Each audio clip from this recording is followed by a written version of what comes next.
Alright, listen to me. This is important. We don't have long. Alright. They've given me a number, alright? There's 2 minutes left. They've given me a number. I'm so scared. I just want to tell my family I love them. However, there is one way that I can be saved, alright? I don't want to die, okay? I know. Alright, need to tell you something. I am a Centauran. I am hidden. But I really don't want to die. Please, just gotta save me. The only thing that you need to do is watch this review of Face the Raven. If you do this, it will save me. Please, do so. They're coming to get me. It's coming to get me. Oh God. Oh God.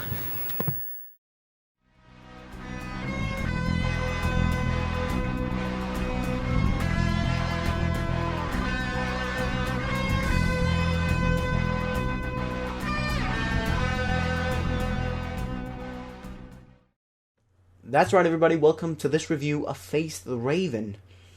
As always, in this review, I'm going to give you a short recap of the episode, and then I'm going to dive into my personal opinion about this episode and actually rate it.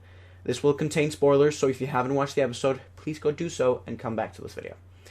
Alright, let's get started. The episode starts with the Doctor and Clara receiving a phone call from Rixie, their ally from the incident with the Boneless, who informs them of strange numbers that have appeared on the back of his head and that are counting down. After examining him, the Doctor concludes that he has been targeted by a quantum shade and will die when the countdown reaches 0. Determined to discover the party responsible, they find an alien community in London. They then discover that Ashildra is the mayor of this street and that Rixie has been sentenced to death for murder by her. After discovering that the quantum shade can be transferred to a willing person, Clara proceeds to take it from Rixie and onto herself. In the end, the woman, which Rixie has been framed for murdering, is found alive, and Ashildra is revealed to have made a deal to have the Doctor be transported to another location by teleport. Ashildra then reveals that she can no longer remove the quantum shade, meaning that Clara is going to die. In her final moments, Clara pleads the Doctor not to take revenge, and then she's killed by the shade. Before teleporting, the Doctor warns Ashildra not to get in his way again. The episode ends with Rixie turning the TARDIS into a memorial for Clara. And I was having such a nice day. That's Ninth Doctor's quote, by the way. But then Maisie Williams' character had to come back. Now, of course, you all know what I think of Maisie Williams. I respect her as an actor, but I absolutely despise the Ashildra character. I don't know what it is, but I'm just really not used to seeing a little girl all of a sudden be an evil villain. It's so ridiculous that it's almost funny. I just want to grab her cheeks and go, "Oh, who's a little evil villain? Who's a little evil? Yes, you are. Yes, you are." Anyways, enough about that. Let's talk about the elephant in the room. Clara died! Oh my. I cannot express my joy of this event for you in the proper way. Now, I think that this episode and the last 2 ones will be in continuation of each other. A trilogy, if you will. And if that theory is correct, I am liking this a lot. Because it looks as if Clara will not have any sort of participation in the next 2 coming episodes. And if that happens, it will honestly be the best series finale for years. So, fingers crossed. I have been waiting for such a long time for her to leave. And now the time is almost here. I honestly feel like a little child on Christmas Eve. Anyways, enough about that. I want to talk about something that I really didn't get.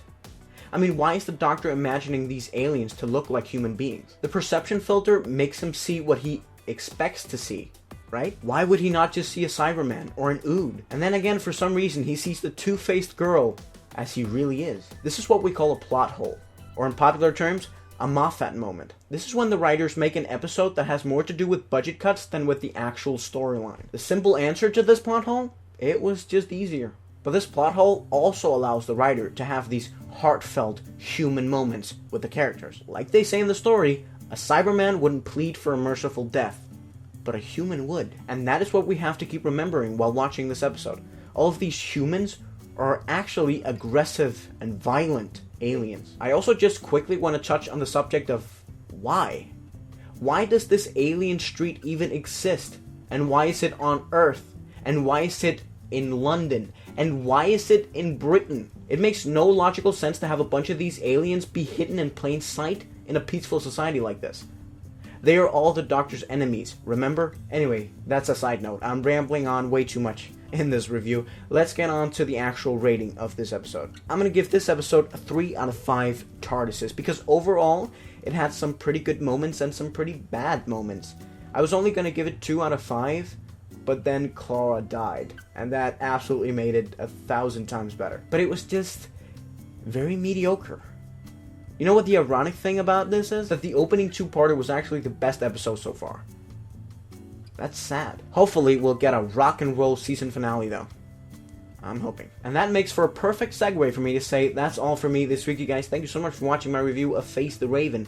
I look forward to hopefully seeing you all again next week when I'll be reviewing the episode Heaven Sent, the second part in this 3-parter ending trilogy. Have a good week, and thank you so much for subscribing. Bye.